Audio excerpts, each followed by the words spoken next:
Perkenalkan, nama saya Antika Wijayanti. Saya dari program studi Pengembangan Masyarakat Islam Fakultas Dakwah dan Komunikasi dari Universitas Islam Negeri Sunan Ampel, Surabaya.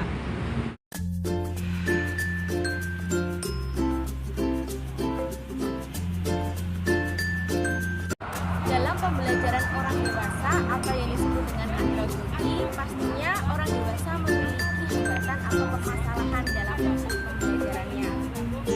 Nah, kita mau menguak bagaimana sih solusi untuk dapat mengatasi hambatan atau permasalahan pembelajaran orang dewasa tersebut. Orang dewasa mempunyai kesulitan dalam menerima gagasan, konsep, metode, dan prinsip baru. Mereka yakin dengan apa yang telah mereka pahami. Penilaian tersebut mengakibatkan mereka bertindak otoriter, kurang dapat menerima apabila mendapatkan pembelajaran baru. Maka dari itu, perlu adanya implikasi konsep andragogi dalam pembelajaran orang dewasa. Pertama, menyiapkan iklim belajar yang kondusif. Iklim belajar yang kondusif tersebut maksudnya kita mengkondisikan lingkungan sekitar. Dengan pembelajaran yang di tempat nyaman, pasti orang akan lebih semangat dalam belajar.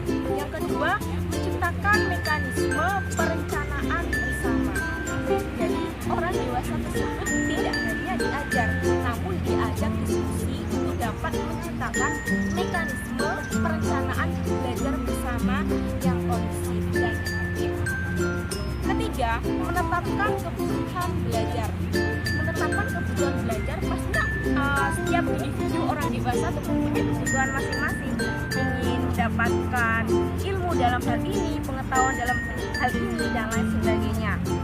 Yang keempat, merumuskan tujuan khusus secara objeknya setelah diskusi dan merencanakan berbagai hal, kemudian merencanakan program ini. Yang keempat itu. Yang kelima, merancang pola pengalaman belajar. Jadi setelah merumuskan tujuan tadi, merancang pola pengalaman belajarnya. Mungkin kamu punya pengalaman seperti ini, pengalaman seperti sharing-sharing dikumpulkan. Setelah itu, yang keenam, melaksanakan program kegiatan belajar yang lebih efektif karena sudah melakukan berbagai rundingan dan pematangan dalam proses belajar tersebut. Yang ketujuh adalah mengevaluasi hasil belajar dan menetapkan ulang kebutuhan belajar. Intinya perbaikan yang lebih untuk pembelajaran yang lebih efektif lagi. Ya, orang dewasa ini tadi kan mempunyai kesulitan dalam menerima gagasan, konsep, metode, dan prinsip baru. Mereka yakin dengan apa yang telah mereka pahami. Penilaian tersebut mengakibatkan mereka bertindak. Tindakan tersebut adalah cara mempertahankan diri, bagaimana proses pendidikan yang dilakukan untuk mereka itu sendiri. Nah, untuk melaksanakan proses pembelajaran itu sendiri, kita bagi menjadi beberapa tahap. Pertama, melakukan assessment kebutuhan belajar, merumuskan tujuan, mengidentifikasi hambatan, dan menetapkan prioritas yang akan digunakan untuk mengelola kegiatan pembelajaran. Yang kedua, memilih tema atau pokok bahasa atau tugas yang harus dilakukan dalam pembelajaran dan menetapkan indikator pencapaian tujuan pembelajaran. Wow, cukup banyak sekali ya. Yang ketiga, mengenali dan mengkaji karakteristik peserta didik sebagai bahan masukan dalam menyusun rencana pembelajaran. Jadi kita harus mengenali karakteristik mereka seperti apa. Kalau mereka suka hobi nyanyi, kita mengajak menyanyi sebagai suatu kolaborasi untuk mereka dapat fokus dalam belajar. Keempat, mengidentifikasi isi atau materi atau bahan pelajaran atau rincian tugas pembelajaran. Mengidentifikasi isi, berarti isinya tuh sudah diidentifikasi karena mereka pastinya kritis ya untuk orang dewasa. Kalau mereka belum kritis pun kita harus memunculkan rasa kritis mereka. Yang kelima, merumuskan tujuan pembelajaran, jadi dirumuskan secara rinci. Yang keenam, merancang kegiatan pembelajaran dengan memilih metode, media pembelajaran yang tepat. Yang ketujuh, memilih fasilitas pembelajaran dan sumber bahan yang mendukung proses pembelajaran. Yang kedelapan ya, yang kedelapan tersebut mempersiapkan sistem evaluasi proses dan hasil kegiatan pembelajaran. Jadi sistemnya itu dievaluasi, diproses, dan hasil kegiatan pembelajarannya itu dipersiapkan dengan sedemikian rupa. Yang kesembilan, mempersiapkan tindak lanjut dari kegiatan pembelajaran yang akan dilakukan. Itulah beberapa tahap proses untuk dapat mengajari orang dewasa agar orang dewasa tidak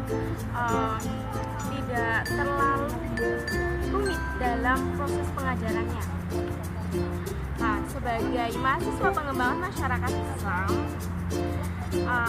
saya akan memaparkan mengenai prinsip belajar orang dewasa, sehingga orang dewasa tersebut dapat menjadi masyarakat yang lebih baik. Ya. Pemberdayaan masyarakat di sini adalah proses pembangunan di mana masyarakat berinisiatif untuk memulai proses kegiatan sosial, memperbaiki situasi dan kondisinya sendiri, maupun nanti akan berdampak di lingkungan sekitarnya. Pemberdayaan masyarakat hanya bisa terjadi apabila masyarakat itu sendiri ikut pula berpartisipasi. Maka sangat penting untuk individu-individu dalam kelompok tersebut, dalam masyarakat tersebut untuk berpartisipasi. Tujuan pemberdayaan masyarakat adalah memampukan dan memandirikan masyarakat, terutama dari kemiskinan dan keterbelakangan, kesenjangan, dan ketidakberdayaan. Nah, prinsip-prinsip mengajar orang dewasa itu ada 12 ya. Pertama, peserta didik hendaknya mengerti dan menyetujui terhadap tujuan suatu kegiatan pendidikan atau khususnya. Ya, kan nggak mungkin ya kalau mereka tidak menyetujui, mereka akan berpartisipasi secara langsung, mereka dapat belajar secara langsung, sangat tidak mungkin. Maka dari itu perlu adanya persetujuan di individu tersebut. Ya. Yang kedua, peserta didik mau belajar. Tidak cuma setuju, tapi mereka mau. Mau itu bisa kita paksa secara halus ya, paksaan bisa secara halus, maupun kita ajak ringan-ringan. Yang ketiga, ciptakan situasi bersahabat. Jadi mereka tuh harus dikondisikan, mereka dapat nyaman di situasi tersebut. Kita harus berbaur kepada mereka. Keempat, manajemen ruang. Ruangannya itu harus terkondisikan supaya mereka dapat nyaman. Kelima, peserta didik ikut berperan aktif dalam proses pembelajaran. Mereka juga harus dilibatkan apabila kita praktek cara memasak, mereka tentunya harus praktek ya. Yang keenam, materi era dengan pengalaman. Jadi materinya itu tidak muluk-muluk, jadi diseimbangkan dengan pengalaman mereka. Semua mereka tinggal di desa, pengalaman di desa apa yang pernah mereka alami, sehingga mereka bisa terapkan, oh seperti ini tindakannya, tidak menduduki terlalu tinggi ya. Ketujuh, fasilitator kredibel. Jadi para fasilitator itu harus handal, harus menguasai berbagai hal untuk dapat mengajarkan mereka. 8. Tampakkan kesungguhan dan ketekunan dalam mengajar. Ya, itu penting banget. Yang ke-9, peserta didik hendaknya sadar akan kemajuan dirinya, memiliki rasa kepuasan.